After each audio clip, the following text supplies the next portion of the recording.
கடந்த ஆட்சியில் களவு எடுப்பவர்கள் யார் என தெரிந்தது. ஆனால் இந்த ஆட்சியில் களவு எடுப்பவர்கள் யார் என தெரியாது. அனைவருக்கும் வணக்கம்.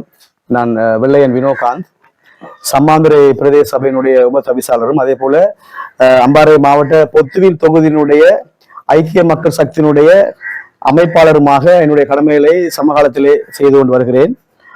இன்று இந்த நாட்டின் மக்களுடைய வாழ்வாதார நிலையானது எண்ணி பார்க்க முடியாத அளவுக்கு ஒரு கீழ்மட்டத்தை நோக்கி சென்று கொண்டிருக்கிறது. உண்மையில் கடந்த தேர்தலின் போது சஜித் பிரேமதாஸ் அவர்களை ஜனாதிபதி வேட்பாளராக நாங்கள் முன்வைத்து அதிகமான நலத்திட்டங்களை மக்கள் சார்பாக செய்வதற்கு ஏற்பாடுகளை செய்திருந்தோம். பொருளாதார சம்பந்தமான குழுக்களை உருவாக்கி, அதே போல வீடமைப்பு சம்பந்தமாக, கல்வி சம்பந்தமாக அதிகமான விடயங்களிலே நாங்கள் கரிசனை செலுத்திக் கொண்டு வந்த காலகட்டத்தில் தான் இந்த அரசாங்கமானது பொய்யான வாக்குறுதிகளை இந்த மக்களுக்கு வழங்கியிருந்தது.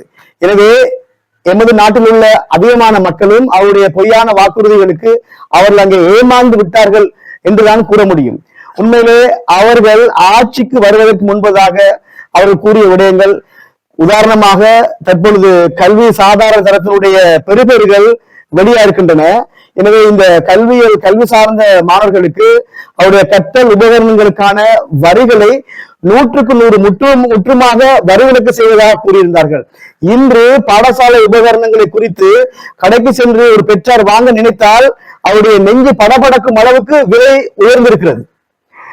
எரிபொருட்களுடைய விலை, ஒரு வயது முதிர்ந்த தலைவராக இருந்தாலும் கூட ரணில் அவர்கள் அந்த பொருளாதார கட்டுப்பாட்டு காலகட்டத்திலே இந்த நாட்டு மக்களுக்கு சரியான முறையிலே அவர் அங்கே டாலர்களுடைய விலை உட்பட எரிபொருட்களுடைய விலை, கேஸுடைய விலை அனைத்திலும் அங்கே மக்களுக்கான ஒரு நலத்திட்டத்தை, ஒரு மானியத்தை கொண்டு வருவதற்கான முயற்சியில் ஈடுபட்டு எங்களுக்கு அவர் செய்து தந்திருந்தார்.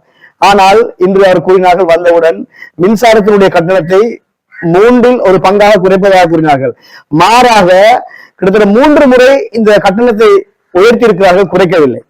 கேஸ் சிலிண்டர் ஒன்றினுடைய விலை கிட்டத்தட்ட 2900 ரூபாயாக இருந்த விலை இன்று 5200 ரூபாய் மாற்றப்பட்டிருக்கிறது. பழையபடி இந்த எரிபொருள் நிலையங்களிலே இன்று மக்கள் அங்கே அனுபவித்துக் கொண்டிருக்கிறார்கள். காரணம், QR முறையிலான ஒரு குறிப்பிட்ட அளவிலான எரிபொருட்களை மாத்திரம் வழங்குகிறார்கள். தூரத்துக்கு, உதாரணமாக கொழும்புக்கு செல்பவர்கள் ஒரு கிழமை சென்று அடுத்த கிழமை தான் கொழும்புக்கு வர வேண்டியதா இருக்கிறது அம்பாறைக்கு. அந்த அளவுக்கு இன்று இந்த நாட்டினுடைய நடைமுறையானது, மக்களுடைய வாழ்வியலானது படிப்படியாக அதிகமாக பாதிப்புக்குள்ளாய் கொண்டிருக்கிறது. எனவே மக்கள் ஒன்றை தெளிவாக உணர்ந்து கொள்ள வேண்டும். அம்பாறை மாவட்டமானது கிட்டத்தட்ட விவசாயிகளை மையமாக கொண்ட ஒரு மாவட்டம். இன்று விவசாயத்தின் மூலமாக பெறப்பட்ட அறுவடைக்கு, அவருடைய நெல்களுக்கு சரியான விலை இல்லாத காரணத்தினால் எத்தனையோ விவசாயிகள் கடன் பட்டவர்களாக அவருடைய அறுவடையுடைய நெல்களை வீட்டில் வைத்துக் கொண்டு விற்பனை செய்ய முடியாத நிலையிலே இன்று வீதி கிளம்புவதற்கு தயாராக கொண்டிருக்கிறார்கள். எந்த விலைகளுடைய பொருட்களுடைய விலைகளும் வானை தொழும் அளவுக்கு உயர்ந்து விட்டது. பஸ் வாகனங்கள் செல்ல முடியாத அளவுக்கு வாகனங்களுடைய போக்குவரத்து கட்டணங்கள் உயர்ந்து வருகின்றன. சாதாரணமாக ஒரு சிறு கைத்தொழில் மூலமாக ஒரு கடையிலே ஒரு முதலாளியானவர் 1 லட்சம் ரூபாய் முதலீடு செய்து 10,000 ரூபாய் அவருக்கு லாபம் கிடைப்பதாக இருந்தால், இன்று அந்த 10,000 ரூபாய் சம்பாதிப்பதற்கு அவர் 10 லட்சம் ரூபாய் முதலீடு செய்ய வேண்டியதாக இருக்கு. அந்த அளவுக்கு பொருட்களுடைய விலைகள் உயர்ந்திருக்கின்றன. எனவே இந்த நாட்டு மக்களை பார்த்து குறிப்பிட விடயம் என்னவென்றால், எங்களுக்கு 2029ஆம் ஆண்டிலே எங்களுக்கு ஒரு தேர்தல் வர இருக்கிறது. எனவே கடந்த கோட்டபாயாவுடைய ஆட்சி காலத்தின் போதும் நாங்கள் வலியுறுத்தி கூறினோம், இந்த நேசரி பிள்ளைகளுக்கு நாட்டை வழங்க வேண்டாம் என்று கூறினோம். ஆனால் அதையும் தாண்டி அவருக்கு ஒரு பெரிய ஒரு 3/2 பங்கை இந்த மக்கள் வழங்கியிருந்தார்கள். ஆனால் 2 வருடத்திலே இருப்பதற்கு இடம் தெரியாமல் அவர் அங்கே ஓடிவிட்டார். இன்று இந்த அரசாங்கத்தின் நிலைப்பாடு அதுவாகத்தான் இருக்கிறது. நான் நினைக்கிறேன், இந்த நிலைமை நீடிக்குமாக இருந்தால் ஒவ்வொருவரும் கொழும்பை நோக்கி அல்ல, தங்களுடைய மாவட்டங்களிலே அங்கே வீதி கிளம்பி விடுவார்கள். அந்த அளவுக்கு சென்று கொண்டிருக்கிறது நிலைப்பாடுகள். எனவே பெரிய ஒரு எதிர்பார்ப்புக்கு மத்தியில் இந்த அரசாங்கம் ஆட்சி அமைத்திருந்தது. ஆனால் இன்று அந்த அப்படியாக அமைக்கப்பட்ட ஆட்சியினுடைய விளைவானது மக்கள் மத்தியில் ஒரு பெரிய ஏமாற்றத்தை அளித்திருக்கிறது என்றால் அது மிகவில்லை என்பதுதான் இங்கே பொருள். பாராளுமன்றத்தில் கூட கிட்டத்தட்ட 159 இருக்கிறார்கள். ஆனால் 159 பேரும் அங்கே பேசுவதில்லை. குறிப்பிட்ட ஒரு சாரார் மாத்திரம் தான் பேசிக் கொண்டிருக்கிறார்கள். அவர்கள் பேசும் விடயங்கள் கூட உண்மைக்கு புறம்பான விடயங்கள் தான். அதிகமான பொய்களை அவர்கள் அங்கே கட்டவிழ்த்துக் கொண்டிருக்கிறார்கள். தேர்தலுக்கு முன்பதாக கொடுக்கப்பட்ட எந்த வாக்குறுதிகளையும் அவர்கள் நிறைவேற்றவில்லை. எனவே இன்று நாட்டிலே 3 வேளை உண்டவர்கள் இன்று 2 வேளை 1 வேளையாக அவர்களுடைய உணவு பழக்கமானது குறைவடைந்து செல்கிறது.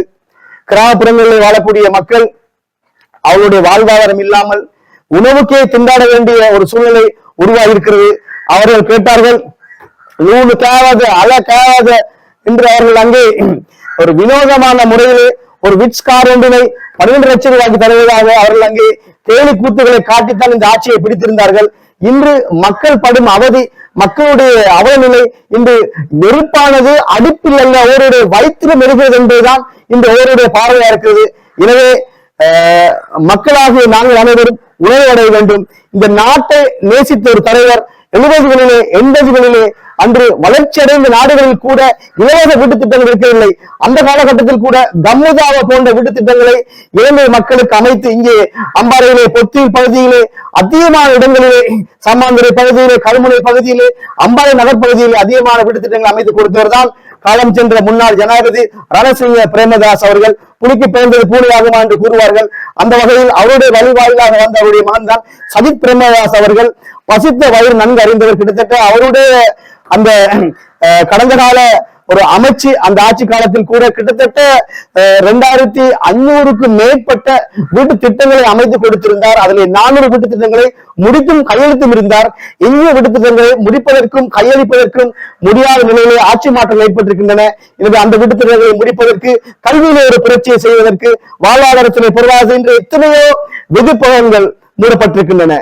மின்சாரத்தை பாதிக்க முடியாத நிலையிலே எத்தனையோ சிறுகைத்தொழில் பேட்டைகள் மூடப்பட்டிருக்கின்றன. இந்த இளைஞர்கள் இந்த நாட்டை விட்டு வெளிநாடை நோக்கி அங்கே பலபடையாக அணிவகுத்துக் கொண்டிருக்கிறார்கள். இந்த நாட்டில் என்ன வளம் இல்லை, அத்தனை வளங்களும் உள்ள நாட்டை விட்டுவிட்டு இளைஞர்கள் படையெடுப்பதற்கான காரணம் என்ன? சரியான ஆட்சி முறைகள் இங்கே அமையவில்லை என்பதுதான் காரணம்.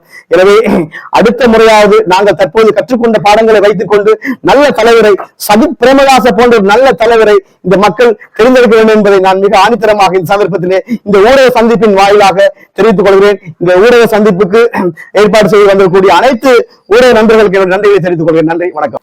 இவர்கள் ஆட்சிக்கு வருவதற்கு முன்பதாக ஏற்கனவே இருந்த ஆட்சியாளர்கள் குற்றம் சாட்டிக் கொண்டிருந்தார்கள். திருடி நடக்கிறது, களவு நடக்கிறது, வஞ்சம் நடக்கிறது, ஊழல் இருக்கிறது என்பது மறுக்க முடியாத உண்மைகள் அங்கே அதிகமா இருக்கின்றன. ஆனால் இன்று இவருடைய ஆட்சியிலே அண்மையில் ஒரு வீதியிலே 2500க்கும் மேற்பட்ட மில்லியன் ரூபாயானது அங்கே காணாமலாக்கப்பட்டிருக்கிறது. ஏற்கனவே ஆட்சியிலே களவாளி யார் என்பது தெரியும். ஆனால் இந்த ஆட்சியிலே களவெடுத்தல் யார் என்பது தெரியாமல் இருக்கிறது. ஆனால் நிதி மோசடி இடம்பெற்றிருக்கின்றது. எனவே மக்கள் தெளிவடைய வேண்டும்.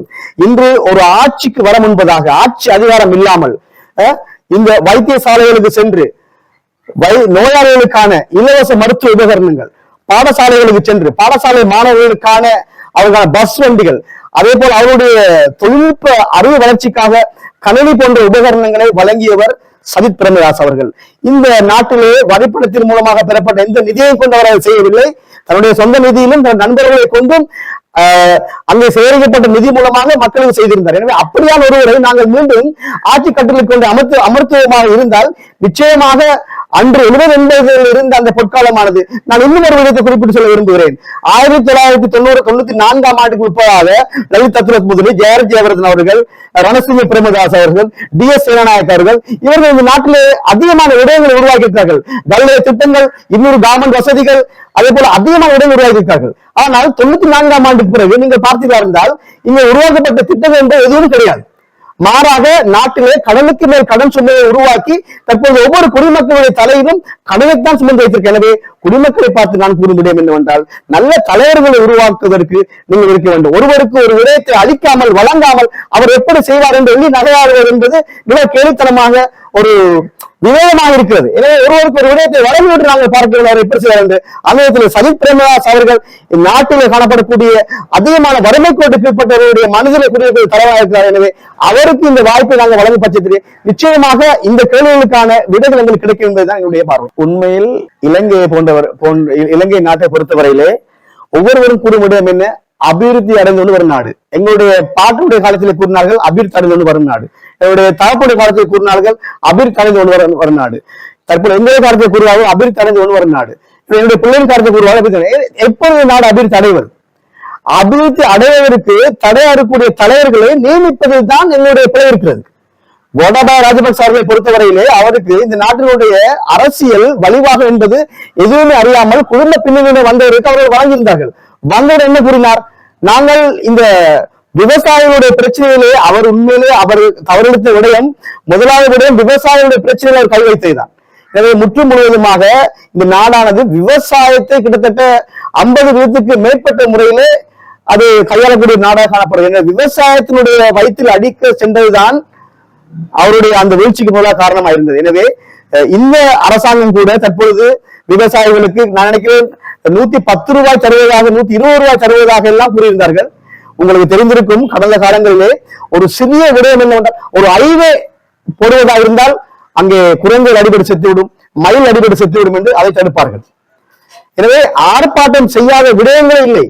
எனவே அப்படி ஆர்ப்பாட்டம் செய்த ஆர்ப்பாட்டக்காரர்கள் தான் இன்று ஆட்சியில் இருந்து கொண்டிருக்கிறார். எனவே இவர்கள் ஆட்சியில் இருப்பதனால் ஆர்ப்பாட்டம் செய்வதற்கு இன்று யாரும் இல்லை. எனவே மிக விரைவில் ஆர்ப்பாட்டக்காரர்களை தவிர பாதிக்கப்படக்கூடிய மக்கள் இயல்பாகவே வீதிக்கு இறங்கக்கூடிய நிலைமை மிக அண்மையில் மிக விரைவில் உருவாகும் என்பதிலே எந்த விதமான மாற்று கருத்து இல்லை. காரணம், ஒவ்வொருவருடைய வயிற்றிலும் தற்பொழுது இந்த அரசாங்கத்தினுடைய முன்னெடுப்புகளானது ஒவ்வொருவருடைய வயிற்றிலும் அங்கே அடிப்பது போல் இருப்பதனால் நிச்சயமாக எதிர்காலத்தில் ஒரு பெரிய புரட்சி இந்த அரசாங்கத்துக்கு விரோதமாக மக்கள் வீதிக்கு இறங்குவார்கள் என்பதுதான் பார்வை.